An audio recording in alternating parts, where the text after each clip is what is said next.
Clarity returns when you stop having to explain yourself. Hi, my name is Maureen, and I'm with Memories and Must-Haves. Thank you for joining me today. I wanted to talk about the things I'm going to leave behind in 25, and I'm going to be able to move forward in 26. I have a mission statement that I make every year, and this year it is to flip tables with joy and take responsibility. Good, bad, or ugly, that's what I'm going to do. And the privilege of being a baby boomer is that those things are in the past, and I have little time left moving forward, and that's why these things are so important to me. So let me give you the 7 things that I'm going to do to relieve my decision fatigue. Decision making can sometimes be so overwhelming. We are not sure if it's the right one, if it's the wrong one. We ruminate on whether we made the right decision. And sometimes when you put things in perspective and you write a pro and a con down about the decision you made, it kind of brings clarification. But this might help you. So my first thing that I do is I have been ignoring my intuition or gut. No more, not in 26. I'm going to listen to what my gut and my instinct tells me. When I do things out of responsibility, or I have to, or I don't want to hurt somebody's feelings, I can't do that anymore. I don't want to do that anymore. I need to be free of those commitments and those responsibilities. So that's the first thing I'm going to do to help eliminate my decision fatigue. The second one is comparing yourself to others. I don't typically do this, but sometimes I can get caught up in it.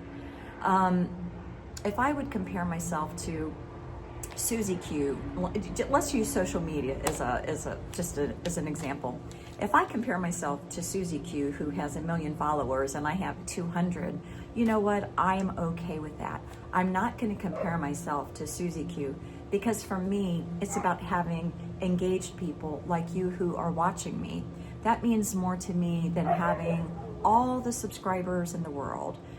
I want to be able to share my life and not have to compare myself with other people. That is the second thing I'm going to do with my decision fatigue. The other thing is over-explaining my choices. My choices of not attending something, for an example, would be I'm not feeling well and I've got the flu and it came on 3 days ago and I was at this other party and everybody was sick and they got it from Susie's house who had an event. That is over-explaining. My being able to say, no, I don't want to go and thank you for the invitation should be enough. I should never, and you should never have to over-explain yourself. It's freeing. Stop over-explaining yourself. The fourth one is holding on to things that no longer fit into my life. I can't hold on, and I don't, to anything from the past, whether it be yesterday, last night, a year ago, or from childhood. What good is that doing for me today at this very moment? It no longer fits in my life. It no longer fits in my joy. And it's a decision. I can keep making excuses for the past or what happened. I am not going to hold on to it anymore. That is exhausting. And the only person that it's affecting or stopping in my personal growth is me. And again, I'm talking about things that are working for me. And maybe you can implement these things for your decision fatigue. The fifth one is running on empty and getting burnt out. When you can become a people pleaser and you're trying to fit into these molds that everybody thinks you should be in, you can get so burnt out and so exhausted. I'm not going to do that anymore. I do what I can do, and I can prioritize my time the way I want to prioritize it, not the way Susie Q thinks I should be prioritizing it. This is my choice. What's good for me? What's good for my family? What are my responsibilities to myself, my family, and to my God? That is how I am going to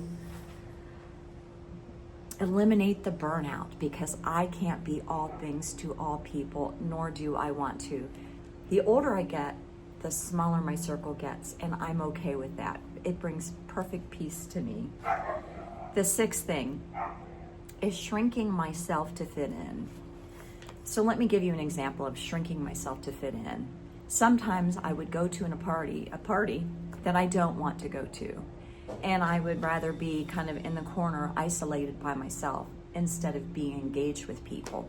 So I'm going to go to fit in, but I don't want to be there.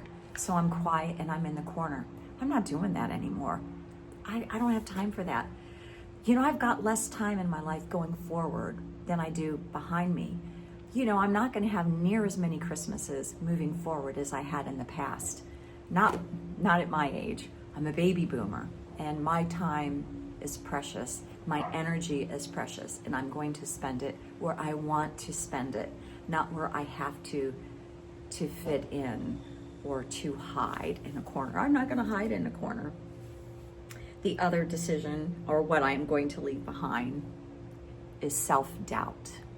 A lot of times I will doubt myself because I didn't go, or I didn't say yes, or I didn't get a meal to a person that I needed to get a meal to sooner. So there's lots of self-doubt. My heart is always in the right, not always. My heart is pure, my intentions are good, but I doubt a lot of times the decisions that I've made, not acting sooner, not saying yes sooner, not saying no when I needed to. So I'm not going to doubt myself anymore. I'm going to do what I need to do to be responsible not only to myself, but to my family. This way, my decision fatigue is going to get so much easier, and I'm not going to be so overwhelmed, and I don't have to fit into what society puts on me or society thinks I should be as who I am. That's not going to work for me anymore. So what I am going to end this on is there's been a lot of unexpected blessings that have happened in 25. YouTube is one of them. I'm also going to limit my social media. You can get caught up in following a lot of people. I'm going to tell you, YouTube is amazing, and there are some phenomenal creators. But I want a relationship with people, and you can do that, and you can engage with the people who are watching me. To me, it's not about the quantity, it's about the quality and truly caring about somebody. And when our goal is to have 1 million followers or have, I don't know, I'm just not interested.